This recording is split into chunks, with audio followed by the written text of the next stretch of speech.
Tranche de couple. Un podcast de Guillaume et Max. La vie à deux, au fil de l'eau.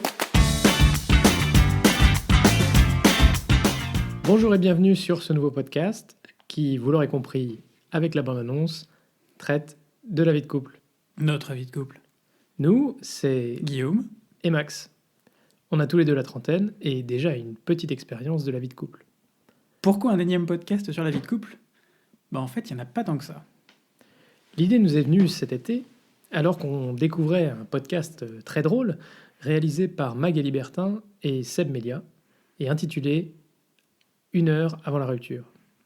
Alors, au-delà de leur fameux caractère, et ils en ont, de leur rire assez communicatif, on s'est reconnu dans leurs différentes anecdotes sur leur vie de couple. Et on s'est dit que ce serait sympa, nous aussi, de partager des tranches de vie de notre vie de couple. D'où d'ailleurs le nom du podcast, Tranche de couple. La contraction de tranche de vie et de vie de couple. Vous l'aurez compris. Bref, si le podcast de Magali et Seb montre surtout leurs différences, spoiler, ça conduira d'ailleurs effectivement à leur rupture. Nous, on a bien l'intention de faire de ce podcast un moment fun, où vous retrouvez régulièrement autour d'anecdotes, d'histoires drôles, etc. Il y aura peut-être aussi des histoires moins drôles. Bon, en soi, faire un podcast, c'est toute une aventure. Alors déjà, d'un point de vue technique... Merci Max d'ailleurs d'avoir pris en charge ce podcast. Merci beaucoup. Ouais, parce que j'ai quand même passé pas mal d'heures à regarder des tutos sur YouTube, à lire des conseils sur les différents sites. Mais chacun son boulot, je veux dire. Non, mais bon, juste parce que c'est peut-être pas forcément évident pour tout le monde. Faire un podcast à deux, en fait, c'est quand même beaucoup plus compliqué en termes de technique qu'un podcast tout seul. Mais bon, faire un podcast, c'est une aventure aussi parce que on n'arrête pas de se couper la parole. Ah, jamais. Du coup, pas facile d'être sérieux. Bon, on va peut-être réfléchir à un bêtisier. On verra. Thème de l'épisode. On s'est dit que pour ce premier épisode, on avait un thème qui était tout trouvé. Ça commence par miaou et ça finit par waf. Mais oui, pourquoi pas chien et chat. Alors, bon, c'est drôle dans un sens parce que c'est effectivement grâce à un chat qu'on s'est mis ensemble. Ouais, alors qu'en fait, nous deux, c'est plutôt... moi, je suis chien et Guillaume, chat. Ouais, c'est pas tout est pas noir et blanc. Moi, j'aime beaucoup les chiens aussi. J'aime beaucoup les chiens aussi. Après, je me reconnais plus dans un chat. C'est un peu plus indépendant. Ton côté félin. C'est mon côté félin, mon côté... Ouais. Bon, mais je crois qu'on n'est pas les seuls non plus à avoir cette distinction chien-chat. Et dans les couples, ouais, ça arrive quand même dans les couples qu'on connaît pas mal, non ? Ouais. Il y en a. Mais du coup, moi, je pense qu'il y a plein de couples en dehors qui sont pas forcément chien et chat, qui sont chien-chien ou chat-chat, enfin, qui peuvent aussi très bien vivre ensemble sans forcément peut-être se teaser autant que nous on le fait. Ouais. Mais autour des animaux, parfois, c'est marrant, ils sont à peu près en otage, ces animaux. Et je me souviens de... Oh, ça y est, la prise d'otage. Ouais. On n'avait dit pas de géopolitique. Non, mais tu sais, on a un couple d'amis. Elle voulait absolument pas se marier. Et lui, il voulait se marier. Et du coup... Ils ont adopté un chat. Mais tu te souviens de l'histoire ? Non, l'histoire, c'est que, en fait, elle lui a dit écoute, soit on se marie, soit on adopte un chat. Parce que lui, il voulait un chat, par contre. Et du coup, en fait, ils ont adopté un chat. J'arrête pas de le proposer. Je pense qu'on adoptera d'ailleurs très vite un chat, plus vite que tu ne le penses. Hein. Ne te retourne pas. Miaou. Ouais.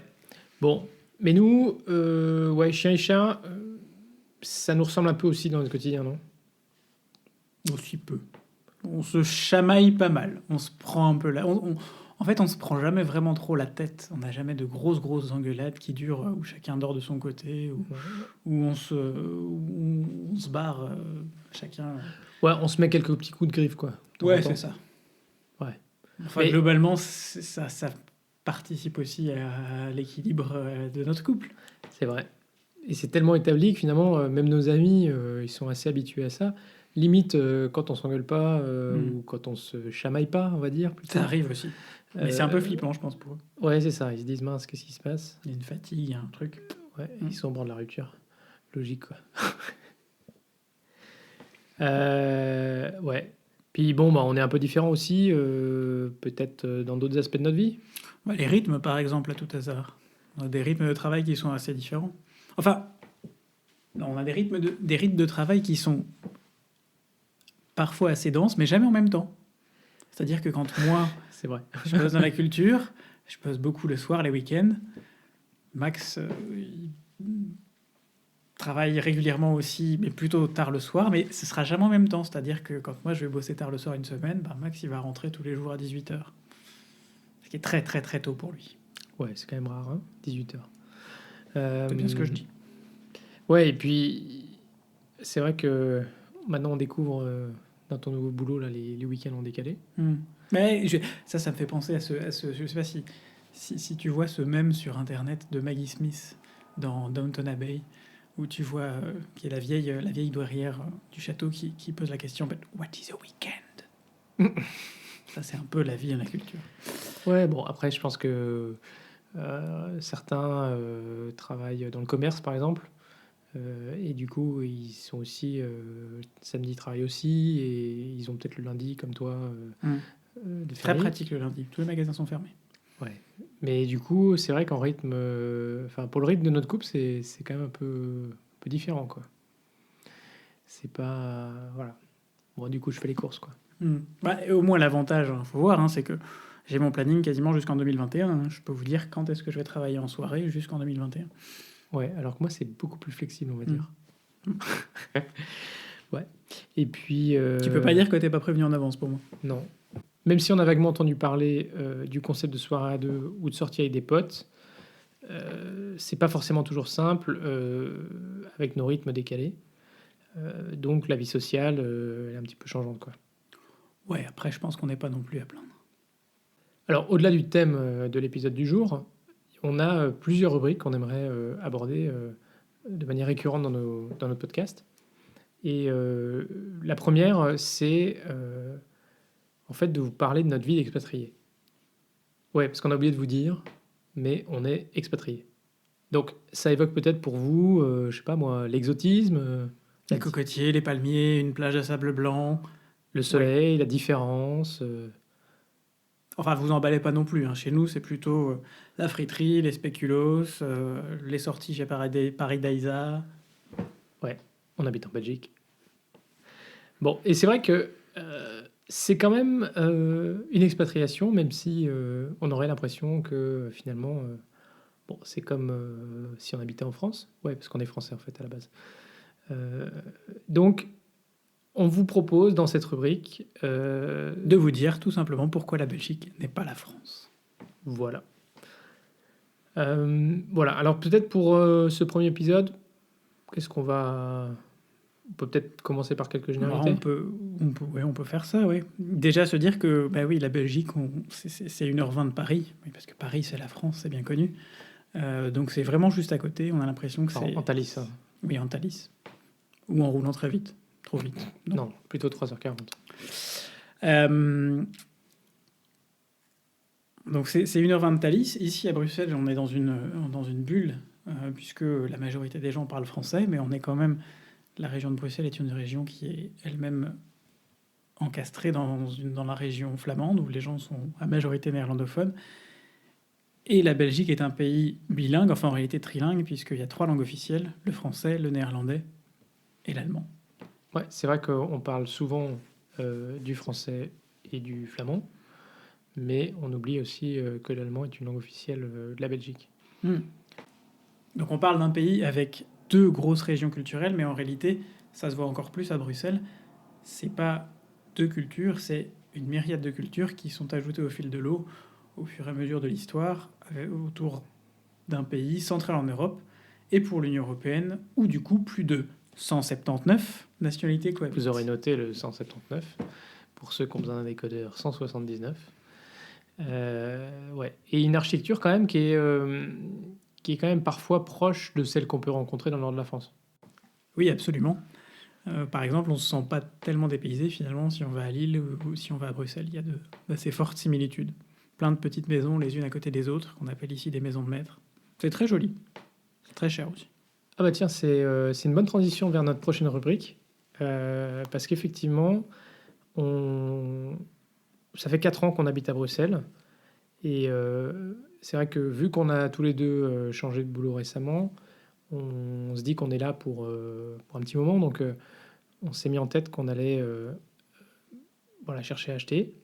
Et du coup, on découvre aussi un peu l'autre facette de l'immobilier. Parce que en fait, c'est vrai que c'est assez facile de louer un appartement à Bruxelles. Il y a à la limite presque plus de logements à louer que de locataires. Donc en fait, très facilement, en fait, on peut trouver un appart à On n'a louer. eu aucun mal en arrivant à trouver un appart. Mais du coup, là, on découvre aussi que le marché immobilier à Bruxelles est extrêmement dynamique. Que globalement, on se retrouve dans un système qui est un peu comme à Paris, par exemple, où en une journée de visite, globalement, il y a déjà des offres sur les biens qui sont en vente.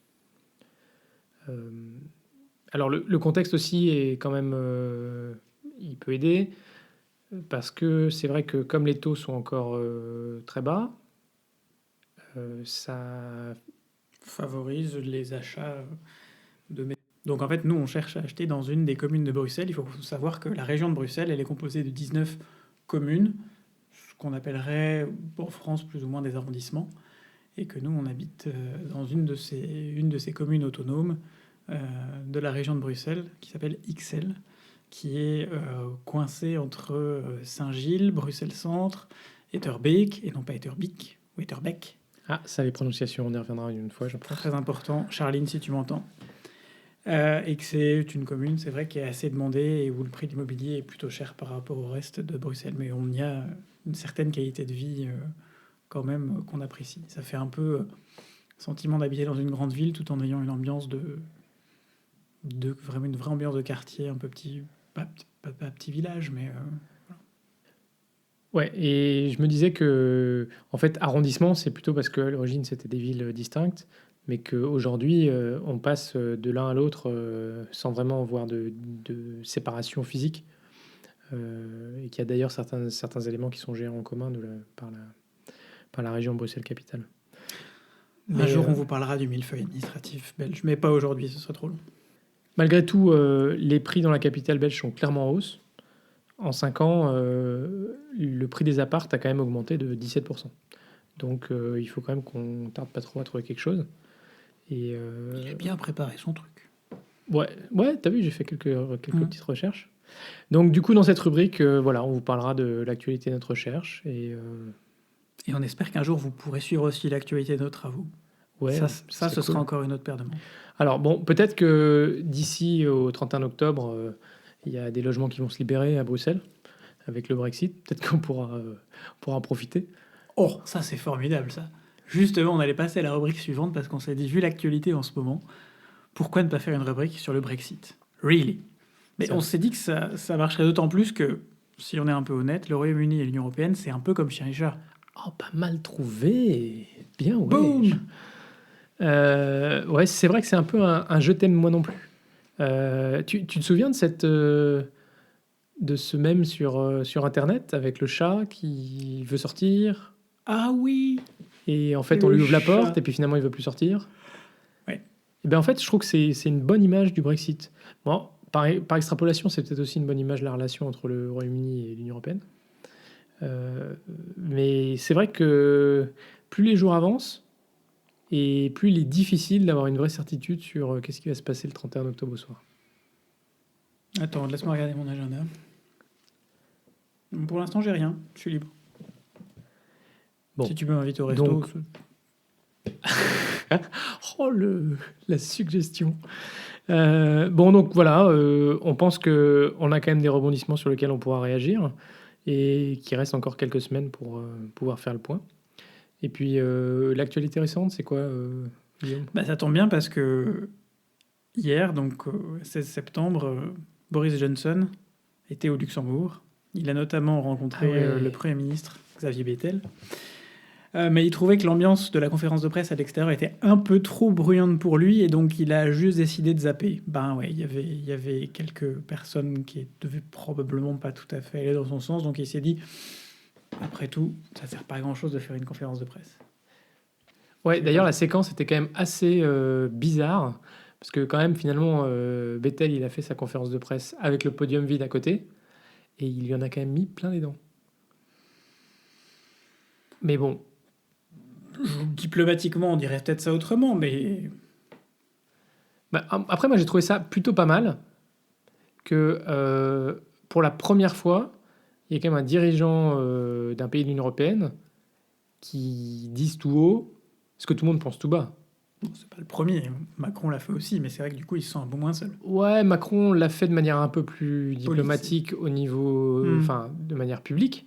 Après, c'est vrai que Macron a été celui qui avait la position la plus ferme quand il s'est agi de donner une nouvelle extension au Royaume-Uni fin mars. On sait qu'un certain nombre de pays européens étaient favorables à pouvoir donner peut-être une extension d'une année ou tout. Et Macron avait vraiment dit il ne faut pas que ça impacte la nouvelle commission, d'où la deadline du 29 octobre. 31. Mais du 31 octobre, ouais, tu as raison.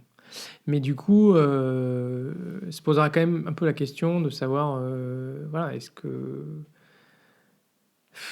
qu'est-ce qui va se passer, quoi. Merci Bernard Guetta. Ouais, voilà, c'était la rubrique Bernard Guetta. Mais bon, en tout cas, c'est une petite rubrique un peu fun. On s'est dit que ça pouvait Thématique. apporter une Et petite qui rentre bien dans ambiance. Chien et Chat. Exactement.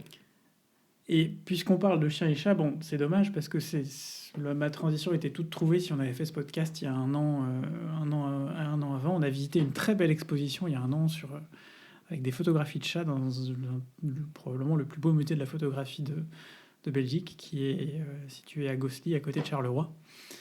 Voilà, donc pour introduire, ça me permet d'introduire un peu une rubrique qu'on va appeler rubrique culture / sortie. Ce sera plutôt une rubrique coup de cœur en fait. Pas un cours d'histoire ou d'histoire de l'art parce que je suis pas spécialement qualifié pour ça. On a des potes qui le feraient probablement, voire certainement beaucoup mieux que moi. Mais plutôt quelque chose qui m'a ou qui nous a touché récemment. Cinéma, musique, théâtre, musée. On pourrait même faire quelques entorses de temps en temps. Peut-être qu'on parlera sport, qui sait. Oula, Ouais, on n'est pas ni l'un ni l'autre des sportifs invétérés. Mais on parlera peut-être aussi restaurant, gastronomie, parce qu'on a pas mal de défauts, à commencer par la curiosité et la gourmandise. ah, c'est pas mal ça. Ouais, ça me plaît comme rubrique. Du coup, actualité. Et donc dans cette rubrique, aujourd'hui, je ne vais pas vous parler de musique, de musée, de cinéma ou de théâtre. Non, je vais vous parler de littérature. Et je vais vous parler d'un livre que j'ai lu, pas par hasard, que j'ai lu après être allé en fait au Festival d'Avignon cet été au mois de juillet et d'avoir vu une pièce qui s'appelle Crocodile. C'est une pièce qui est basée sur le livre d'un Italien qui s'appelle Fabio Gueda, qui s'appelle Dans la mer et des crocodiles et qui raconte en fait le parcours d'Enayat, un jeune réfugié afghan qui a 10 ans en fait, est parti d'Afghanistan et est arrivé à la fin de son périple en Italie. Donc ce livre, ça retrace un peu tout son périple, qui a duré 5 ans, pendant lequel il est passé en Iran, en Turquie, en Grèce, à un moment donné où, comme il se décrit lui-même, il n'était pas plus haut qu'une chèvre. Donc je vous recommande évidemment la lecture du livre. Et puis, si jamais vous avez la chance d'être dans une ville où la pièce est jouée, donc les prochaines villes, c'est Fos-sur-Mer, Théâtre Bretigny à Bretigny-sur-Orge, le Safran à Amiens, l'Éclat à Pont-Audemer, le Rayon Vert à Saint-Valery-en-Caux, le Centre dramatique national de Montreuil, et puis il y a encore pas mal de dates aussi après à Auxerre, à Clamart, à Gorges-les-Gonesse, à Dijon. Bref, vous trouverez tout ça sur le site internet de la compagnie Barbès 35. Super. Et peut-être tu peux donner la référence du livre une nouvelle fois. Fabio Gueda, Dans la mer, il y a des crocodiles. C'est aux éditions Liana Lévy. Nickel. Merci de nous avoir partagé cette actualité et ce bouquin. Et j'attends avec impatience comme j'espère nos auditeurs, la prochaine rubrique dans le prochain podcast. En parlant de prochaine rubrique, on aimerait aussi dans ce podcast vous partager nos coups de cœur geek, parce que Guillaume et moi, on partage une certaine passion de l'informatique, d'Internet, de l'Internet des objets. On a des passions un etc. peu différentes en mode geek, mais on partage ça, effectivement. Donc, on est des fans des produits Apple, globalement quand même. Et Cliché. l'actualité récente d'Apple, c'est la dernière keynote, où les nouveaux produits, les nouveaux iPhone, iPad, Apple Watch ont été présentés, mais aussi des nouveaux services. Apple Arcade, c'est une plateforme de streaming de jeux vidéo qui devrait concurrencer des plateformes comme Steam, qui sont déjà des plateformes en ligne. Je sais pas, Guillaume, t'en penses quoi? Je connais assez peu, finalement, ces plateformes de jeux en ligne. D'après ce que j'ai lu sur cette nouvelle plateforme d'Apple Arcade, ça va être, dans un premier temps, surtout des jeux nouveaux. Donc, on retrouvera pas des choses plus anciennes, peut-être auxquelles les joueurs sont plus attachés. Il faudra être un peu, j'imagine, curieux pour aller voir ce qu'il y a dessus. Ouais, je crois qu'effectivement, c'est aussi des jeux qui sont un peu conçus pour vraiment tirer parti des iPhones ou des iPads. L'objectif étant d'utiliser de mettre en avant le bénéfice que ça peut apporter d'utiliser ces produits-là avec ces jeux. Bon, en tout cas, ça ne permettra pas une conversion des jeux qui tournent sous Windows, malheureusement, comme on aurait pu l'espérer. C'est un éternel problème. Voilà, alors un autre service qui a été présenté, c'est Apple TV+. Donc là, c'est clairement un nouveau concurrent de Netflix. Après Canal+, Disney+, on a Apple TV+. Ça va, tout va bien.